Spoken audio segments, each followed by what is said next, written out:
রমজান রহমতের মাস, বরকতের মৌসুম আর রুহের পবিত্রতার সময়। আমরা প্রতি বছর এই মাসটার জন্য ব্যাকুল হয়ে অপেক্ষা করি। সেহরির রৌনক আর ইফতারের দোয়া ধীরে ধীরে আমাদের জীবনের অংশ হয়ে যায়। কিন্তু কখনো কি ভেবে দেখেছ এই সব কিছু কীভাবে শুরু হলো? আসলে রমজান কি, কেন এই মাস এত গুরুত্ব আর ফজিলত পেয়েছে? এই পবিত্র মাস কখন আর কিভাবে শুরু হলো? আল্লাহ আমাদের ওপর ক্ষুধা আর পিপাসা কেন ফরজ করলেন? শুরুতে রোজার আহকাম কি ছিল, আর ইসলামের ইতিহাসে কে প্রথম রোজা রেখেছিলেন? আজকের এই ভিডিওতে আমরা ইতিহাসের পাতা উল্টাব আর প্রায় 1400 বছর পেছনে গিয়ে এই সব প্রশ্নের উত্তর খুঁজব। প্রিয় বন্ধুরা, সবার আগে এটা বোঝা জরুরি, রোজা বা সাওম মানে কি। আরবি ভাষায় সাওম মানে থেমে যাওয়া, অর্থাৎ খাওয়া দাওয়া আর নিজের খাহেসাত থেকে একটা নির্দিষ্ট সময়ের জন্য বিরত থাকা। কিন্তু রোজা কি শুধু মুসলমানদের ওপরই ফরজ হয়েছিল? না, ইতিহাস বলে রোজা মানবজাতির ইতিহাসের মতোই প্রাচীন। কোরআন মাজিদে আল্লাহ তাআলা সূরা বাকারার আয়াত নম্বর 183-তে বলেন, হে ঈমানদারগণ, তোমাদের ওপর রোজা ফরজ করা হয়েছে, যেমন তোমাদের আগের লোকদের ওপর ফরজ করা হয়েছিল, যাতে তোমরা পরেজগার হয়ে যাও। এই আয়াত থেকে বোঝা যায় হজরত আদম আলাইহিসসালাম থেকে হজরত ঈসা আলাইহিসসালাম পর্যন্ত প্রত্যেক নবীর উম্মতের ওপর রোজা ফরজ ছিল। হজরত আদম আলাইহিসসালাম প্রতি মাসের 13, 14 আর 15 তারিখ রোজা রাখতেন, যাকে আইয়ামে বীজ বলা হয়। হজরত দাউদ আলাইহিসসালাম একদিন রোজা রাখতেন আর একদিন ছেড়ে দিতেন। এমনকি হজরত মুসা আলাইহিসসালাম তাওরাত পাওয়ার আগে কোহে তুরে 40 দিনের রোজা রেখেছিলেন। এতে স্পষ্ট বোঝা যায় ক্ষুধার মাধ্যমে রবকে রাজি করার পথ নতুন নয়, বরং শত শত বছরের পুরনো এক ইবাদত। এবার আসি ইসলামের দিকে। যখন নবী করিম সাল্লাল্লাহু আলাইহি ওয়াসাল্লাম মক্কায় ছিলেন আর তখনও রমজানের রোজা ফরজ হয়নি, তখনও মুসলমানরা রোজা রাখত। জাহেলিয়াতের যুগেও কুরাইশ মক্কা আশুরা অর্থাৎ 10 মুহররমের রোজা রাখত, যেদিন হজরত মুসা আলাইহিসসালাম ফেরাউনের হাত থেকে নাজাত পেয়েছিলেন। আমাদের প্রিয় নবী সাল্লাল্লাহু আলাইহি ওয়াসাল্লাম নবুয়ত পাওয়ার আগে ও পরে এই আশুরার রোজা রাখতেন, অর্থাৎ উম্মতে মুসলিম রোজার সাথে আগেই পরিচিত ছিল। কিন্তু তখনও সেই রমজান মাস আসেনি, যা পুরো দুনিয়ার চিত্র বদলে দিতে যাচ্ছিল। সময়ের চাকা ঘুরল, মুসলমানরা মক্কা থেকে হিজরত করে মদিনায় এলেন। মদিনায় আসার পর প্রায় 17 বা 18 মাস পর্যন্ত মুসলমানরা বাইতুল মুকাদ্দাসের দিকে মুখ করে নামাজ পড়তেন। তারপর তাহবিল ই কিবলার হুকুম এলো আর কাবা মুসলমানদের কিবলা হয়ে গেল। এটা ছিল 2 হিজরির সাল। শাবান মাস চলছিল, মদিনায় নতুন এক ইসলামী রাষ্ট্র গড়ে উঠছিল। ঠিক তখন আল্লাহ তাআলা মুসলমানদের জন্য এক বিশেষ উপহার নির্ধারণ করলেন, এমন এক উপহার যা তাদের রুহানি তরবিয়ত করতে পারে।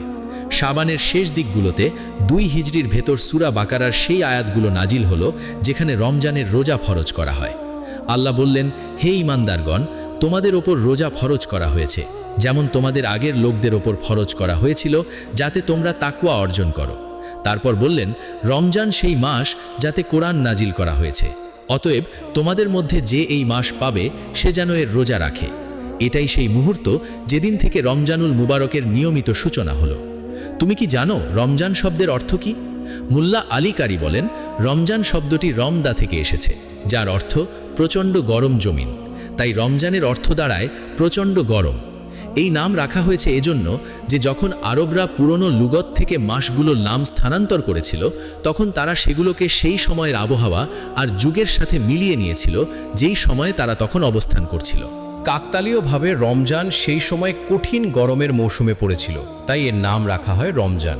এখন তোমাদের মনে প্রশ্ন আসতে পারে, ইসলামে নিয়মিত ফরজ হওয়া প্রথম রমজান কেমন ছিল, আর ইসলামের প্রথম ফরজ রোজা কে রেখেছিলেন? যখন এই হুকুম নাজিল হলো, তখন সাহাবায়ে কেরাম, যারা আল্লাহ ও তার রসুল সাল্লাল্লাহু আলাইহি ওয়াসাল্লামের হুকুমে জান কুরবান করতেও প্রস্তুত ছিলেন, খুশিতে আনন্দে ঝাঁপিয়ে পড়লেন। এটা ছিল 2 হিজরির প্রথম রমজান। সমস্ত সাহাবায়ে কেরাম আর স্বয়ং নবী করিম সাল্লাল্লাহু আলাইহি ওয়াসাল্লাম ইসলামের এই প্রথম ফরজ রোজা রাখলেন। কিন্তু বন্ধুরা, এই রোজা আজকের রোজার মতো ছিল না। শুরুতে আইন ছিল খুব কঠোর। আজ আমরা ইফতার করি, তারপর রাতে খাই আর সুবহে সাদিক অর্থাৎ ফজর পর্যন্ত খাওয়া দাওয়া করতে পারি। কিন্তু তখন হুকুম ছিল, তোমরা ইফতার করো, কিন্তু ইফতারের পর যদি ঘুমিয়ে পড়ো অথবা এশার নামাজ পড়ে ফেলো, তাহলে এরপর তোমাদের জন্য খাওয়া পান করা আর স্ত্রীদের কাছে যাওয়া নিষিদ্ধ হয়ে যেত। রাতের যে কোনো সময়ই হোক না কেন, এরপর পরের সন্ধ্যাতেই আবার খাবার মিলত। ভাবো কত কঠিন পরীক্ষা ছিল এটা।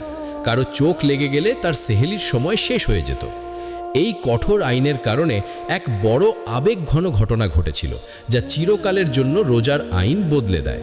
হযরত কায়েস বিন সারমা আনসারী রাদিয়াল্লাহু আনহু একজন পরিশ্রমী সাহাবী ছিলেন।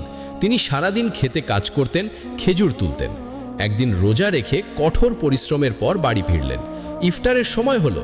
স্ত্রীর কাছে জিজ্ঞেস করলেন, খাওয়ার কিছু আছে? স্ত্রী বললেন, ঘরে তো কিছু নেই, আমি কোথাও থেকে নিয়ে আসছি। হযরত কায়েস সারাদিনের ক্লান্তিতে ছিলেন। স্ত্রীর ফিরে আসার আগেই তার চোখ লেগে গেল। পুরনো আইনের অনুযায়ী যেহেতু তিনি ঘুমিয়ে পড়েছিলেন, এখন তার জন্য খাবার হারাম হয়ে গেল। স্ত্রী ফিরে এসে তাকে ঘুমন্ত অবস্থায় দেখে অজান্তেই বলে উঠলেন, হায় আফসোস, তুমি বঞ্চিত হয়ে গেলে। পরের দিন হযরত কায়েস কিচ্ছু না খেয়ে না পিয়ে দ্বিতীয় রোজাও রেখে নিলেন। দুপুরের দিকে দুর্বলতা এত বেড়ে গেল যে তিনি অজ্ঞান হয়ে পড়ে গেলেন। এই খবর নবী করিম সাল্লাল্লাহু আলাইহি ওয়াসাল্লামের কাছে পৌঁছালো। আল্লাহ তাআলা, যিনি নিজের বান্দাদের অপর 70 মায়ের থেকেও বেশি দয়ালু, তৎক্ষণাৎ জিবরাইল আমিন আলাইহিস সালামকে পাঠালেন আর সূরা বাকারার আয়াত 187 নাজিল করলেন। আর খাও ও পান করো যতক্ষণ না সকালের সাদা রেখা কালো রেখা থেকে আলাদা হয়ে যায়।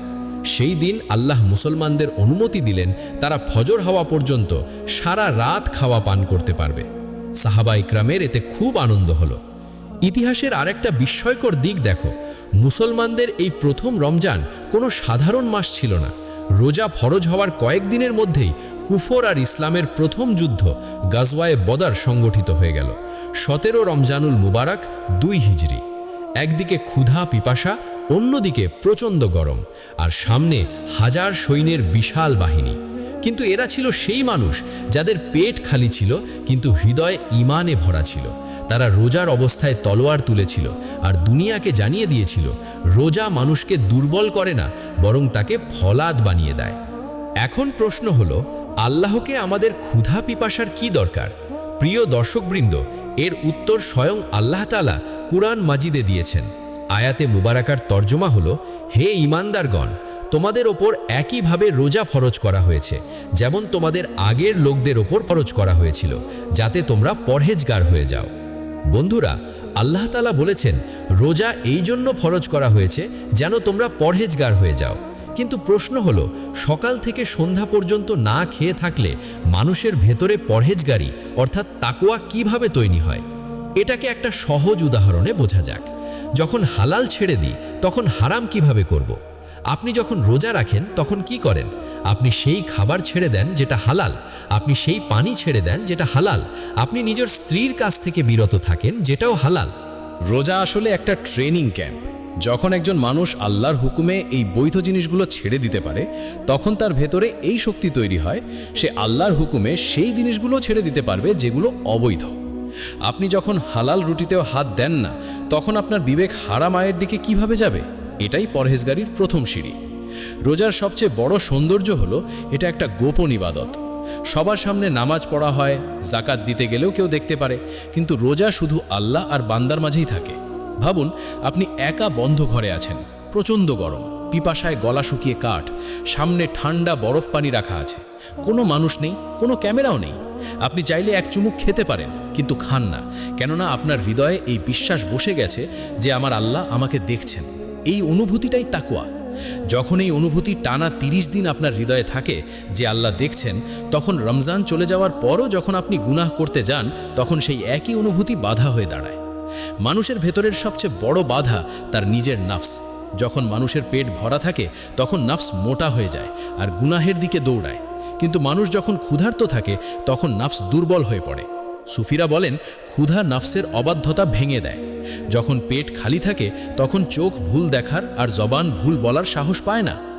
রোজা আপনাকে নিজের শরীর আর নিজের খাহেসাতের বাদশা বানিয়ে দেয়, খাহেসাতের গোলাম বানায় না। পরহেজগারি শুধু ইবাদতের নাম নয়, এটা একটা অনুভূতির নাম।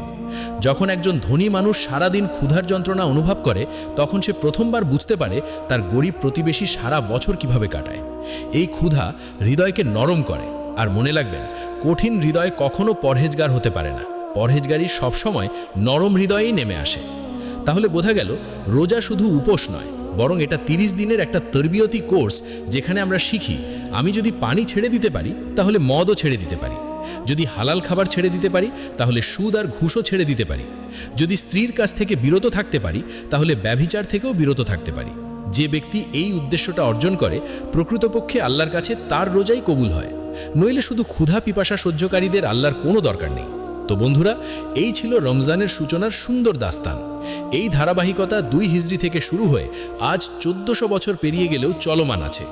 এই মাস আমাদের মনে করিয়ে দিতে আসে আমরা শুধু মাটির পুতুল নই, আমাদের ভেতরে একটা রূহ আছে যার খাবারের দরকার।